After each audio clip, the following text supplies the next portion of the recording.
of 25.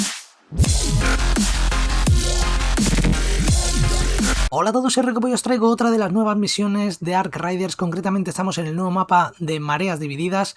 Justamente son unas misiones que han puesto hoy, ¿vale? En este caso en el mes de abril, pues si estáis viendo el vídeo en otro momento, ¿vale? Y vamos a hacer una misión que se llama Apuntando las Defensas. Es de Apolo y nos pide que destruyamos 5 avispas, que destruyamos 3 luciérnagas y luego nos pide que usemos una aleación Ark para reforzar una estructura que hay en unas grúas y después nos dice que sellemos las ventanas rotas del hotel. En este caso, como ya digo, si no tenéis estas aleaciones, es fácil encontrarlas eliminando ARCs, ¿vale? Pero bueno, como estáis viendo, esto sería la aleación ARC que nos va a pedir. Yo me llevo 2, pero bueno, realmente nos pide una. Y es muy aconsejable si podéis crear las granadas buscadoras, si tenéis el proyecto de las granadas buscadoras, utilizarlo porque os va a ahorrar muchísimo tiempo a la hora de eliminar las luciérnagas y lo que son las avispas, ¿vale? En este caso, una vez estamos en el mapa, vamos a tener que ir a buscar esta especie de grúas gigantes que hay en el mapa, ¿vale? Vais a ver que justamente es aquí donde está el patio apilado, ¿vale? Justamente es ahí. Y hay 3 grúas, ¿vale? En este caso yo voy a la de en medio, pero no sé si las otras también es lo mismo. Pero bueno, en este caso nos vamos a subir arriba del todo de la grúa. Y antes de nada deciros que os agradecería que dejarais un fuerte like, que no cuesta nada, que me ayudaría muchísimo. Y si no estás suscrito, suscríbete para no perderte ningún vídeo. Y bueno, como estáis viendo, estamos subiendo la parte de arriba del todo de lo que sería la grúa y iríamos por esta zona de aquí. Como veis hay una especie de chapa ahí, como una especie de toldo, ¿vale? Con una chapa, algo así, ¿vale?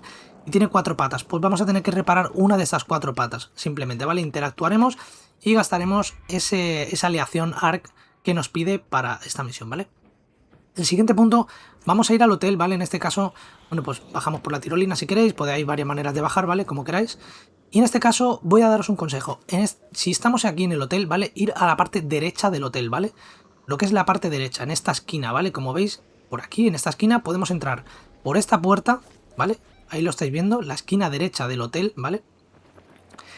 Y subimos estas escaleras hasta la segunda planta, ¿vale? En este caso, como ya digo, es la manera que yo lo he hecho, no sé si hay alguna otra manera de hacerlo, pero bueno, una vez entramos en la segunda planta, yo me he ido a la habitación 213, que es la que nos aparece aquí delante, y ahí podemos interactuar con una de las ventanas. Como ya digo, no sé si hay alguna otra parte en el hotel que se pueda hacer esto mismo, ¿vale? Yo simplemente lo he encontrado y lo he hecho, ¿vale? Así que bueno, ahí tenemos cómo interactuamos con lo que sería la ventana y ya hemos tapiado esa ventana. Y ya por último nos quedaría lo más fácil, ¿vale? Que supongo que todos lo sabéis hacer, que es eliminar 3 luciérnagas y 5 avispas. Yo en mi caso voy a utilizar las granadas buscadoras porque van muy bien, ¿vale? Me ahorran mucho tiempo y así es bastante más sencillo, ¿vale? Pero bueno, también podéis disparar, ¿vale? Sobre todo para los nuevos, si tenéis que disparar tanto a las avispas como a las luciérnagas, buscar un punto donde estéis un poco cubiertos y dispararle sobre todo a los rotores, ¿vale? Tiene 4 rotores. La luciérnaga cuesta un poco más, pero bueno, simplemente porque está un poco más reforzada, ¿vale? Pero bueno, simplemente dispararemos y ya está, ¿vale? O con las granadas buscadoras o como podáis, ¿vale? Pero es bastante sencillo lo de las luciérnagas y lo de las avispas. Y ya por último, en el menú simplemente nos iríamos a nuestro comerciante Apolo y le daríamos a reclamar a nuestra recompensa. Así que nada, poco más. Espero que os haya gustado. Si os ha gustado, votar me gusta y favoritos. Y nos vemos en el próximo vídeo. Saludos a todos. Siento la fuerza crecer, ya no me puedo